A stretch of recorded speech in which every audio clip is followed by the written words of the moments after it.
নেতৃত্ব দিয়েছিল আমার এই কন্যা সময় নবনীতা। নবনীতা বলুন যেতে চলো, আমার তো হাঁটাই যায় না, তাও মুশকিল না, ডিবি ওয়ার্কস তো অবহেলা করতে নেই। এটার পিছনে একটা অন্য একটা অদৃশ্য শক্তি কাজ করে, এটা আমার বিশ্বাস বা আমার ধারণা বা আমার অভিজ্ঞতা।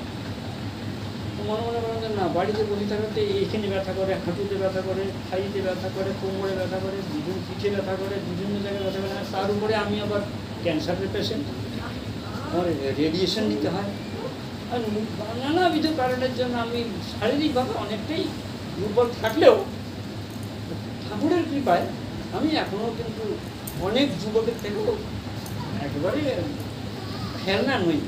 তোর বয়সটা বলো, বয়সটা? 28। যাই হোক, এবার আমি তো চল যেতে পারবে তো? হ্যাঁ হ্যাঁ চল না। ওরা মাঝে মধ্যে বলে কি, আমি 3-4 দিন 5 দিন প্রায় গেলাম, ওরা মাঝে মধ্যেই বলে কি যেটা তুমি না পারলে তুমি করতে বুঝে চলে যাও, চলে যাও। ওরা মেয়ে মানুষ, বউ মানুষ, ওরা হেঁটে হেঁটে যাবে, আর আমি বুড়া মানুষটা আমি ছোটো যাবো, এটা লজ্জার কথা না? আমার পৌরুষের ধাক্কা লাগে, ভালো লাগে না। আর পুরুষ মানুষ তো সাধারণত একটা আমার সেন্টিমেন্টটা অন্যরকম থাকে।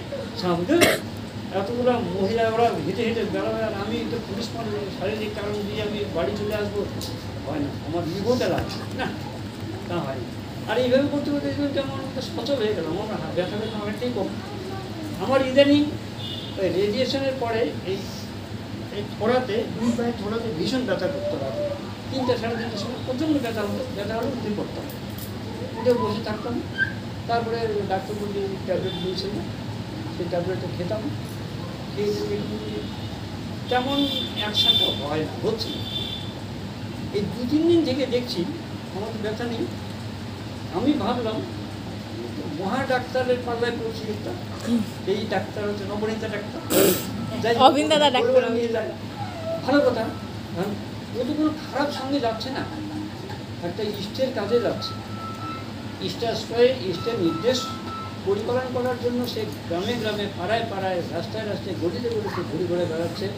যারা রিপোর্টার, ওই যে আমি একটা কাগজের বান্ডিল আমাকে দিয়েছে, সেদিন আমার একটু উপযোজনা কেন্দ্র রয়েছে, আপনাদের সবার আশীর্বাদের ঠাকুরের কৃপায় সেই উপযোজনা কেন্দ্রের পরিচালক হিসাবে আমাকে একটা লিস্ট দিয়েছে, 360 জন রিপোর্টার আমার এই এলাকাতে আছে, এবং 360 জন আমি একজনকেও চিনি না।